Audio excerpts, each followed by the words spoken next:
Welcome to Fitness Explained, the podcast. I'm your host, Mel Waller. I'm a third-year sport and exercise science student, and I have a passion for science and helping others create a balanced and healthy lifestyle through understanding the science behind health and fitness.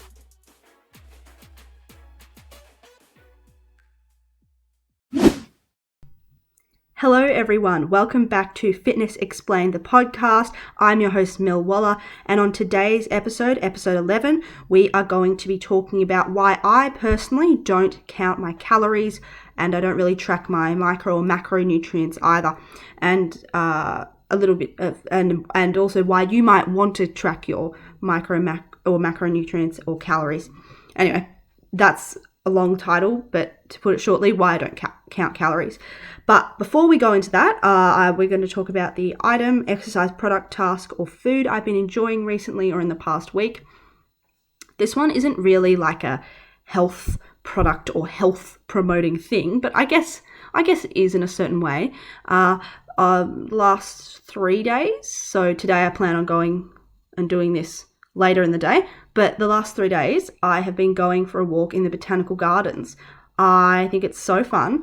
I don't know why. I think it's just like looking at all the fun plants that are blooming because it's spring, and it's just really great to go and get up away from my desk because, being in I don't even know what week, I think it's week 13 of uni, I can distract myself to all amount, I don't even know what expression I'm looking for here, just to filth. With uni work, I can procrastinate doing uni work by doing other uni work. So it's great to just get away from my desk for half an hour or so, maybe even less, and just get into nature, as cliche as that might sound. But it's been really nice. I think it's helped me stay calm, and I highly recommend it if that's within your radius, if you're permitted to. So yeah. Anyway, without further ado, let's move on to the main topic of the podcast. Alrighty, so as I said before, today's episode is primarily about why I don't count calories, and then later I'm going to be talking about why you might want to count calories. So it might not suit me, but it might suit you. So yeah, I think that's very important as a health professional, is I don't take my personal biases into me talking about anything about health, if that makes sense. So, obviously I'm not a certified practitioner yet or allied health professional, but I will be soon. And I think one thing that's super important is just because I don't count calories, that shouldn't make me say to all my clients, oh, you shouldn't count calories at all. Because first of all, I'm not a dietitian or a nutritionist, so I'm not really qualified to tell them what they can and can't do regarding diet. I can only say, these are the healthy eating guidelines that the Australian government sets out. Make sure you just do them, because that's going to lead to an optimally healthy life, will likely lead to an optimally healthy life. And so I think that's just a little disclaimer. I want to say I'm not a dietitian. I'm not saying you should or should not count calories. This is just the reason why I personally don't, and some reasons that you might want to, but by no means am I prescribing you to not or to do count calories. Yeah. So before I say anything more is, so about counting calories and macros, is I want to say that they are very different things. So macros are a nutrient, they are carbohydrates, they are fats, and they are proteins. Alcohol as well, but we talked about the last episode, and we don't count alcohol in our macros. And then calories are different. Calories are an energy. They are a unit of energy, much like kilojoules. Kilojoules are just a different way, just a different unit of energy. So but often calorie tracking apps count all three of micronutrients, macronutrients, and calories or kilojoules, depending what setting you put it on. So the reason why I don't count calories is overall it doesn't align with my values, as simple as that sounds. And that's for a variety of reasons, which we'll talk about now. So the primary reason is that, for one, calories does not equal health. I think that's something that every health professional should make very clear, is calories and health are not the same thing, i.e. I can have the average kilojoule consumption of 8,200 or 2,000 calories, which apparently the everyday person needs. But, we're all different and we all need different energy consumption levels. So that's just an example, that those two numbers. But if I consume them, that doesn't make me a healthy person. If I consume the right amount of calories every day for my body type, or not my body type, but for me, that doesn't make me healthy. What makes me a healthy person is exercising the right amount, eating correct amount of micronutrients and macronutrients, and eating good amounts of healthy bacteria.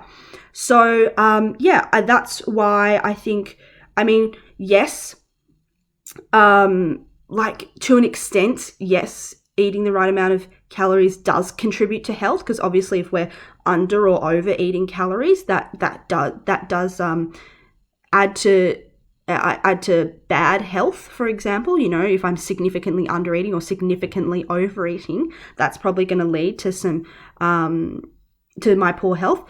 But yeah, I think because I eat very mindfully and intuitively, I think that I get the right amount of calories in because I'm focusing more on the micro and macronutrients. So yeah, that's the reason one. And yeah, moving on, I'm going to stray away a bit for this point, but then I'll move back to it, and you'll see when I finally finish why it makes sense. But just I don't believe in the fact that someone can be time poor. Now, okay, I know you might be sitting there like, I work 3 jobs a week, I have a single mum of 2, and what do you mean time poor? I'm the most time poor person ever. I totally understand that being in that situation would not be easy. But what I'm saying is that every person, no matter who you are, values certain things over other things. And so what we normally do is we spend the correlating amount of time on that, on those things that we value. So, for example, I'm finishing up my undergrad very soon, as I mentioned. I just don't really have the time to be training 5 to 6 hours a week like I used to, or at least I don't think I have that sort of time. And so I'm a bit more sedentary, and I've probably gained, a kilo or 2 of fat mass, and I've probably lost about half to a kilo of muscle mass. And I'm okay with that, because I know that it's in my best interest that I use that 5 or so hours a week to, or maybe not 5, I do still exercise, but maybe that extra 3 hours or so a week to work on my assignments or practice mindfulness, because I know that that is going to help me reach my goal of doing the best in my degree, because that's going to help me, reach my goals and my overall purpose. So that's an example why, so what I'm just rambling now. So how this relates to me counting calories is that I don't want to spend the time to measure or weigh my food or write out how much I eat of each ingredient. I just think that doesn't serve my purpose. I am relatively healthy. I try to eat, all the colors of vegetables. And, I don't think that counting calories just is in my best interest. Personally, that's just me. So another reason is, humans are designed to not need to count calories. Not saying that our ancestors, were the healthiest, they died at 30. But what I'm saying is we are able to lead a healthy lifestyle if we understand what sort of nutrients are in the foods and how to cook those really nutrient-dense foods. This is obviously not going to apply if you have a chronic health condition or if you're a semi-pro or professional athlete. That obviously, it might actually benefit you to count your calories and understand what's going in your body a bit more. Obviously I understand what's going in my body, but to the nth degree, it might benefit those types of people a bit more. But for me, I know what's going in my food.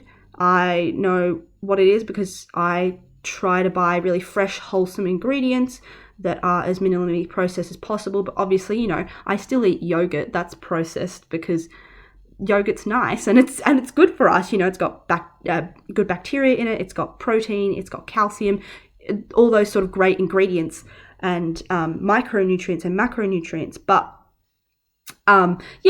Sorry, I'm straying away again, but what I'm trying to get at is I try to intuitively eat as much as possible so that I don't have to rely on something else to know, if I'm getting the right things in, if that makes sense. So, but obviously, I'm not saying that because you have a chronic health condition, you should be counting calories or you shouldn't. I'm just saying that's an example of why someone might be needing to count calories to optimize their health. Because what I'm saying is to optimize my health, I don't think the payoff is there. I feel like I can optimize my health without counting calories. What's another reason? Another reason, I know this is very personal to me and I don't want to project this onto anyone at all by me saying that. This is, it like whenever I eat something that isn't, a quinoa salad, I just get too worked up on the calorie content.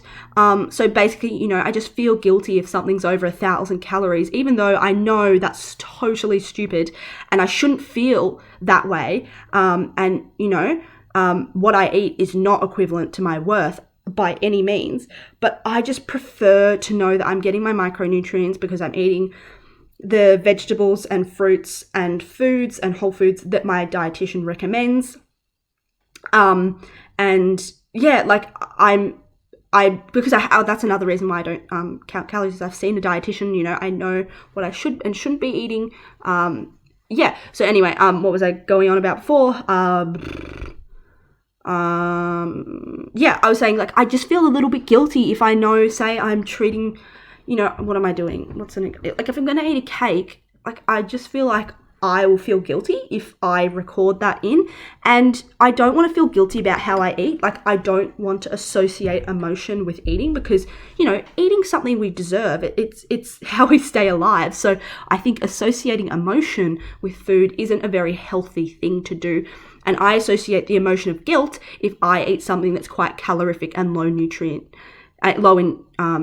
nutrient density. So that's why I think that calorie tracking isn't beneficial for me. I know that was quite a few reasons, but I think the more detail I give you guys, the more you can understand. Obviously, having said that, if you disagree or want more on that, feel free to DM me at fitness_explained_by_mill on Instagram, or email me, which is both links will be in the description bar. But yeah, that's why I don't. Now moving on to why you might want to. So having said everything that I've said, I totally appreciate that I do have the benefit of having a degree in health, and not every person has that. And I totally understand why, it's not for everyone. And who has the time to go study for 3 years about, health? No one. Not no one, but very few people. And so I understand not everyone has the ability to estimate what is going into their body, and it can be quite difficult. And that's where tracking calories can be beneficial, because you might not understand like how many. Oh, well, what's an example? You might not understand, say, a burger. I don't know, a Big Mac from McDonald's, how it might differ to, say, a homemade turkey patty with cheddar, cheese, beetroot, tomato sauce, mustard, and lettuce, and pickles. I don't know how those two differ in calories and nutrients. I mean, they probably are quite different in both those aspects, but that's something you might not fully appreciate, and that's why putting what you are eating into a diet tracking app can help you understand what you're putting in your body better. So I totally understand why that is a reason that someone would want to track their calories or macro or micronutrients. And moving on now, so as I alluded to before, if you're someone who's trying to up their health knowledge game and want to do better to understand what you're putting in your body, I totally understand why tracking calories and tracking macro and micronutrients would totally help with that. And to better understand, how you work. So for example, like say one day or 1 week you're eating 8,500 calories a day. and you feel awesome, like you're feeling on the top of your game, you're feeling really like you're concentrating well, you're training well. But then say, for example, you have the next week 8,850 calories on average a day, and then say the next week after that you have 8,100 calories a day, and you feel really crap on that larger amount of calories a day, or really crap on that lower amount of calories per day, that you can sort of gauge what you need, and then you can assess, okay, what did my daily average look like in terms of food? Like, what type of foods did I eat on that week that I felt really great by eating, what did I say, 8,300 calories a day, or 500, I can't remember. Anyway, 8,000, say you feel really great eating 8,500. Now you've understood that properly, and then you can sort of gauge what foods you ate on those days of that week that you felt really good in the food you were consuming, and then you can take that theory and apply it to the ongoing weeks, rather than going back to the diet and being reliant on it. And that's the reason why I don't like diet tracking, is because you can sometimes become really reliant on it and not understand what you're eating. You just, sort of compulsively checking this diet tracker. So yeah, that's another thing. Like, you've got to make sure that you set your intentions to why you're using this tracker. Like, if you're not having a reason for it, I don't recommend it, because it's just another thing that you're probably going to give up on because you don't care about it. So yeah, if it's something that you're trying to understand your diet better, awesome. I think that's a great idea for why you might want to track calories and nutrients. Another is, if, say, you've been told you're not getting enough certain nutrients in your diet, like iron maybe, for example, that could be a great way to understand, all right, well, what am I eating at the moment? Okay, look, that doesn't actually have a lot of iron in it. Let me look up some more foods, or let me consult a dietitian to understand how I can absorb iron better, and how I can include more foods into my diet. Now let's compare that new diet to my old diet, see how my iron levels are. Okay, they're better, awesome. And then you've sort of further understood how to change your diet because you've improved your micronutrients. So that sort of relates to what I said before, but if you're not getting enough, it can be a really great tool to help you understand why you're not getting enough and how you can further get enough moving forward. So the next point why you might want to track your calories is you need to make certain weight goals. So like I said before, say you're an athlete, or you're a semi-pro athlete and you're doing MMA. That's a weighing in sport, or I don't know what the correct term is, but you need to fit inside a certain weight category. And say you are trying to gain weight because you want to gain muscle. So you're like, oh, okay, well, I need to up my calorie consumption, and I need to up my protein intake from 1.2 grams per kilo of body mass to 1.8 grams per kilo of body mass, for example. So that you can gain muscle mass, or just gain mass in general.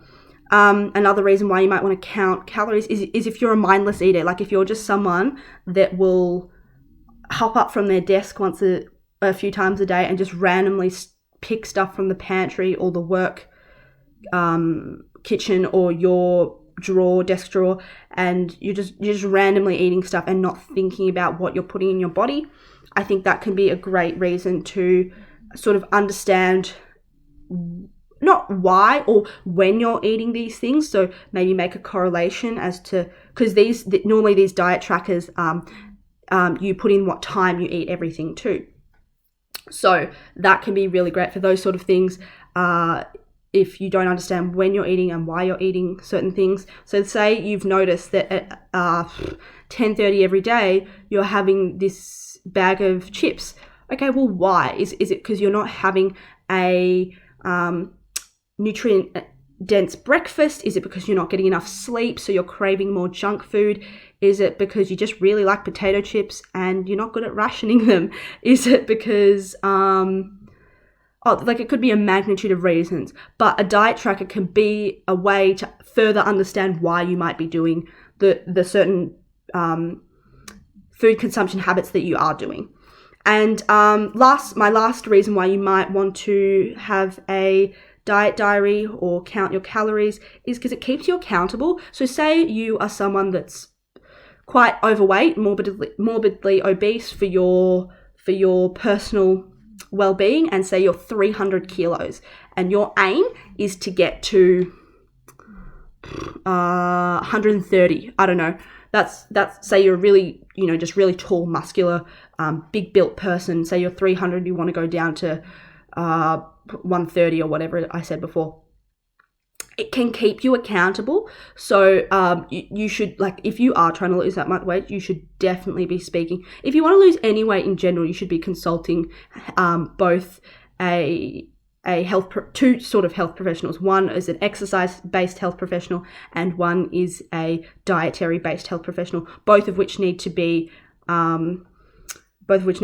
registered. Sorry, I don't know why that came at brain fart just then, but it keeps you accountable in the fact that, okay, say one of the main reasons why you struggle with fat loss is because you are a binge eater, and I wouldn't wish that upon anyone. I'm just using that as an example. So say binge eating is something you really struggle with. You can assess your diary and go, okay, well, let's look at why I did this and what I was feeling when I did it. And so you understand, okay, well, I'm going to make sure that I don't do that tomorrow because I'm going to do X, Y, Z to make sure I don't do that. And hopefully with that sort of accountability, that hopefully this sort of calorie tracking does for you is it helps you understand yourself better. That's basically, all these steps, what all these reasons relate back to is just to help you understand yourself better. But I feel like I'm at a certain level where I understand myself quite well in terms of nutrients and calorie intake. So yeah, thank you so much for listening to the main segment. And now we'll move on to question of the week. Alrighty, so time for question of the week. Again, I want to apologise and say sorry that it's been 2 weeks since the last episode, but I really appreciate patience. And yeah, thank you. So the question of the week is, what will I be doing with my extra kilometre radius? So now that we have a 25k radius, I'd say, because I've been checking this Rona Radius app, which is awesome, I reckon I'll be going and doing some stand-up paddle boarding just around like the Sandringham area, because I normally go like stand-up paddle boarding near my mum's like a fair bit, but it'd be nice to go somewhere else for a little bit of change, even though it's not that much. It's just something different. So yeah, I think that's what I'll be doing.